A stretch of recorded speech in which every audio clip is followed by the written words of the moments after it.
Good morning dear student, I am Chitra ma'am. Today I will teach you chapter शब्द विचार lesson 4 subject Hindi grammar. बच्चों अपन लोग Hindi grammar का 4th chapter शब्द विचार पढ़ेंगे। अब इसमें हम पहले आपको बताते हैं शब्द क्या होते हैं। एक या एक से अधिक वर्णों का मेल शब्द कहलाता है। जैसे का खा गा लिखेंगे वो तो वर्ण हो जाएंगे, और यदि इनको मिलाकर जैसे क म ल लिखा है तो ये क्या हो जाता है शब्द। ये होता है शब्द, इसको कहते हैं शब्द। अब शब्द को यदि पद में बदलना होता है तो क्या होता है, वो हो जाते हैं वाक्य। जैसे यदि हमने राम लिखा, अलग से आम लिखा, अलग से राजा लिखा, तो ये हो गए शब्द। और यदि इसको पद में बदलना होगा, राजा राम आम खाते हैं, तो ये पूरा एक वाक्य, एक सेंटेंस बन गया, ये हो जाएगा पद। इसको कहते हैं पद। अब शब्दों के कई भेद होते हैं, 4 भेद होते हैं। किस किस के हिसाब से? श्रोता के हिसाब से, रचना के आधार पे, अर्थ के आधार पे और व्याकरण के आधार पे।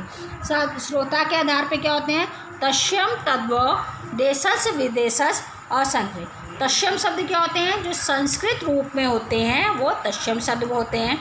तद्भव शब्द क्या होते हैं? जो संस्कृत रूप में होते हैं लेकिन उसको हिंदी भाषा में मिला दिया जाता है, वो तद्भव हो जाते हैं। और देशज जो अपने देश के शब्द होते हैं उनको देशज बोला जाता है। विदेशज या आगत शब्द वो होते हैं जो विदेशी शब्द होते हैं, उनको हिंदी भाषा में लिखना होता है, वो हो जाते हैं विदेशज। और संकर में क्या होता है? जो 2 भाषाओं का मेल मिला करके एक भाषा बनती है, वो जाते हैं संकर। जैसे एक भाषा हुई अंग्रेजी और दूसरी हुई हिंदी। जैसे कि हमने कहा टिकट घर, टिकट क्या हुआ? अंग्रेजी भाषा है, और घर क्या हुआ? हिंदी भाषा है, और दोनों को मिला दिया तो हो गया टिकट घर। ये हो गए संकर शब्द। और रचना के आधार पे 3 रूप होते हैं, ऋण शब्द, यौगिक शब्द और योग ऋण शब्द। ऋण शब्द क्या होते हैं? जिनका इधर उधर नहीं खिसकाया जा सकता है, जिसके खंड नहीं किए जा सकते हैं। जैसे कोई भी एक शब्द, राम है, सीता है, इन सब के खंड नहीं किए जा सकते हैं, ये हो जाएगा ऋण शब्द। अब उसके बाद होता है यौगिक शब्द, इनके 2 खंडों में भाग किए थे। जैसे कि आप लोग पीछे चैप्टर में पढ़े हैं संधि विच्छेद, वही होते हैं यौगिक शब्द, जिसको 2 भागों में बांट दिया जाता है। जैसे विद्यार्थी, विद्या प्लस आर्थी, तो ये क्या हो गया? विद्यार्थी। विद्यालय, विद्या प्लस आलय, ये सब हो जाते हैं यौगिक शब्द। योग ऋण शब्द ये होते हैं जिसमें अंग्रेजी भाषा से शब्द में बोलने में उसके अर्थ अलग अलग होते हैं। जैसे हिमालय, अब हिमालय में क्या, हिम का क्या मतलब होता है? बर्फ़, और आलय मतलब होता है घर, मतलब बर्फ़ का घर। अब इसका सेंटेंस एकदम अलग हो गया, बर्फ़ का घर, उसको कहते हैं हिमालय। ये हो गए योग ऋण शब्द। अब अपन आ जाते हैं आगे पढ़ें प्रयोग के आधार पे शब्द। प्रयोग के आधार पे शब्द कौन से होते हैं? विकारी शब्द और अविकारी शब्द।